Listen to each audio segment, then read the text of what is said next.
निशांत आनंद जी, अभी अभी आपने हमारी रिपोर्ट में सुना होगा रविशंकर प्रसाद क्या कह रहे थे। उनका कहना था कि भगवा आतंकवाद कहकर सनातन को और हिंदू धर्म को बदनाम करने के लिए सोनिया गांधी को और राहुल गांधी को पूरे देश से माफी मांगनी चाहिए। क्या ऐसा होगा? माफी मांगेगी कांग्रेस? देखिए, सबसे पहले सभी को नमस्कार। देखिए, भगवा आतंकवाद ये जो शब्द है ये आर.के. सिंह जी ने दिया था, जो उस समय यूनियन सेक्रेटरी थे और जिन्होंने 2013 में भाजपा ज्वाइन कर ली थी। दूसरी बात, देखिए, भाजपा शुरू से नेशनल इंटरेस्ट के खिलाफ रही है, देश के हित में काम नहीं करती। अच्छा, जब ये जांच शुरू हुई, एटीएस के चीफ थे हेमंत जी, जो अब नहीं रहे, तो ये बाद में चली गई एनआईए के पास जांच। जो भी प्रोसिक्यूटर लॉयर था और जो भी इंक्वायरी कर रहा था, उन्होंने कई बार बयान दिया कि हमें ऊपर से प्रेशर है, हमें एविडेंस ना देने की और हल्का रखने की ऊपर से बताया जा रहा है। दूसरी बात, जब अभी निचली अदालत से ऑर्डर आया तो क्या भारतीय जनता पार्टी, जैसे मुंबई में जब ट्रेन अटैक हुआ था तो भारतीय जनता पार्टी और महाराष्ट्र की सरकार ने सुप्रीम कोर्ट के ऑर्डर को स्टे करवाया था, तो क्या उसी तरीके से जस्टिस दिलाएगी क्या भाजपा? लोग मरे, अटैक हुआ, मिलिट्री आरडीएक्स आया, आज जो 7 के 7 अक्यूज बाहर आ गए, तो अक्यूज कौन है? इंसाफ तो नहीं मिला।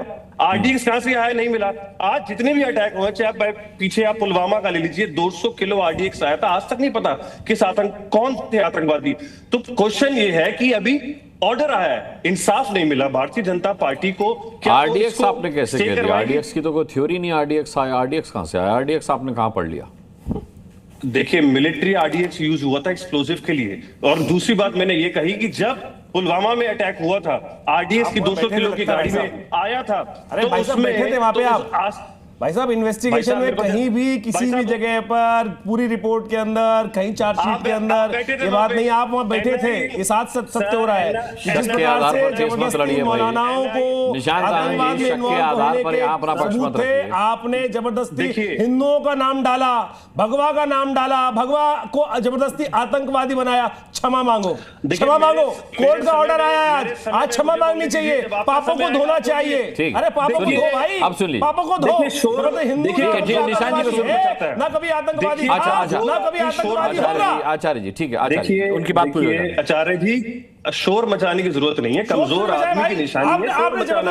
आराम से आप 17 साल तक शोर मचाते रहे भाई। ठीक है, मैं बात कर रहा हूँ निशांत आनंद जी, 17 साल तक आपने भी शोर मचाया है। आपने मेरे से सवाल पूछा, मैं उसका आंसर दे रहा हूँ। मेरी बात कंप्लीट कर दे, पूरा कीजिए।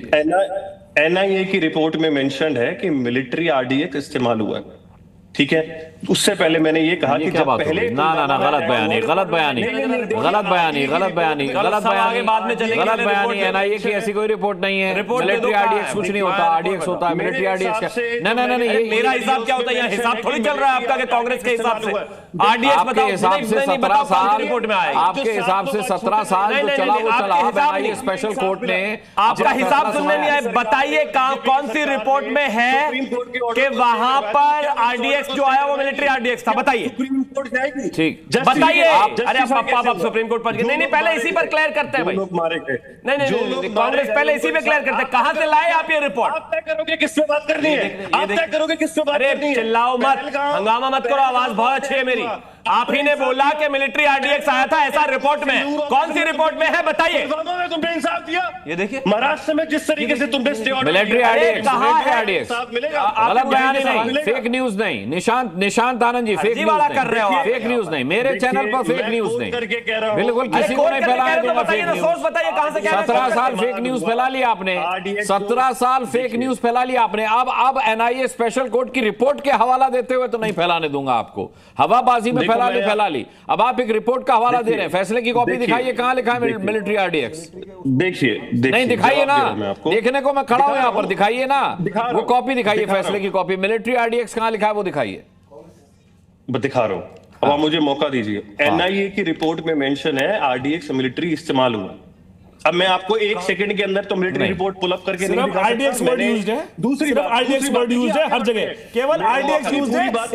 इन्होंने ठेका ले रखा है इनकी पूरी पार्टी ने कि आर्मी को बदनाम करो, मिलिट्री को बदनाम करो, लगातार कर रहे हैं। इनके एक नेता थे जिन्होंने मिलिट्री के उस कैप्टन को जो वहां पर कार्य कर रहा था वो बदतमीजी करके बदतमीजी का शब्द किया। आज जबरदस्ती मिलिट्री को बदनाम करने का, सेना को बदनाम करने की बात कर रहे हैं। अरे सेना को बदनाम करने का काम करते हो, ये वास्तविकता में पूरा देश समझ रहा है। हमेशा सेना को उल्टे सीधे शब्दों का उपयोग, सेना सम्मान है, हमारी आर्मी हमारा सम्मान है, हमारा सम्मान है, हमारा सम्मान, और यहाँ बैठ के बदतमीजी कर रहे हैं। अरे शोर नहीं मचा रहे, आप आर्मी के ऊपर इतना बड़ा आक्षेप लगा रहे हैं। शोर मचा के 3 बार प्रधानमंत्री बन गए। आज बदतमीजी कर रहे हैं भाई साहब, ये गलत है, ये गलत है। ये तो आपने निशांत आनंद, आपको मैं बहुत सभ्य और सुसंस्कृत प्रवक्ता कांग्रेस का मान रहा था। आपने 2 बड़े ब्लंडर किए, एक तो मिलिट्री आरडीएक्स, ये सही बात है, आचार्य विक्रमादित्य कह रहे हैं इसमें मिलिट्री को बीच में लाने की क्या जरूरत है, जबकि लिखा ही नहीं है फैसले में। मेरी बात सुनिए। दूसरा, आप कह रहे हैं मोदी जी शोर मचा करके 3 बार प्रधानमंत्री बन गए। ये आप इस देश की जनता जनार्दन के गाल पे थप्पड़ मार रहे हैं, आप उनके विवेक पर सवाल उठा रहे हैं, जिन्होंने इस देश की सरकार को चुना है, जिन्होंने आपको खदेड़ कर बाहर कर दिया सत्ता से, आप उनका मजाक उड़ा रहे हैं। देश की जनता देख ले कांग्रेस के प्रवक्ता का बयान कि मोदी जी शोर मचा करके 3 बार प्रधानमंत्री बने हैं, यानी जनता के वोट की कोई अहमियत, कोई कीमत नहीं है कांग्रेस पार्टी की नजर में। मैं आपको कंटिन्यू अभी नहीं कर पाऊंगा, मैं दोबारा आऊंगा निशांत आनंद आपके पास। सैयद हमारे साथ, माफ कीजिएगा, अतीकुर रहमान हमारे साथ हैं। अतीकुर रहमान जी, ये कहा जा रहा है कि जो मुंबई सीरियल ब्लास्ट मामले में बरी हुए थे और उस फैसले के बाद, सबूतों के अभाव में जो फैसला हुआ था कि भाई बरी कर दिया गया, उसके बाद जो लोग खुश थे वो आज वाले फैसले से बड़े दुखी हैं। तो ये बात तो दोनों तरफ है ना भाई, ये बात दोनों तरफ है ना। अच्छा। और हम क्या कह रहे हैं कि हम खुश हुए, हमने सिर्फ ये कहा कि भाई वो तमाम मुसलमानों को जो प्रताड़ित किया गया था, 3rd डिग्री इस्तेमाल की गई थी, उसी केस के अंदर उन लोगों को हाई कोर्ट ने बरी किया। ये तो स्पेशल कोर्ट है, और तुरंत महाराष्ट्र गवर्नमेंट उसके अंदर अपील जा तो रहे हैं, हाई कोर्ट भी जा रहे हैं। महाराष्ट्र गवर्नमेंट आज अब इस मामले में भी तो अब इस मामले में भी तो, मालेगांव मामले में भी तो हाई कोर्ट जाने की बात कही गई है। पीड़ितों के वकील ने कहा है कि अब हम हाई कोर्ट का दरवाजा खटखटाएंगे, माननीय हाई कोर्ट। मुझे अभी मालूम पड़ा आपके माध्यम से, आपके माध्यम से अभी मालूम पड़ा, और अच्छी बात है। वही तो देखिए, क्लोजर नहीं हो रहा है ना।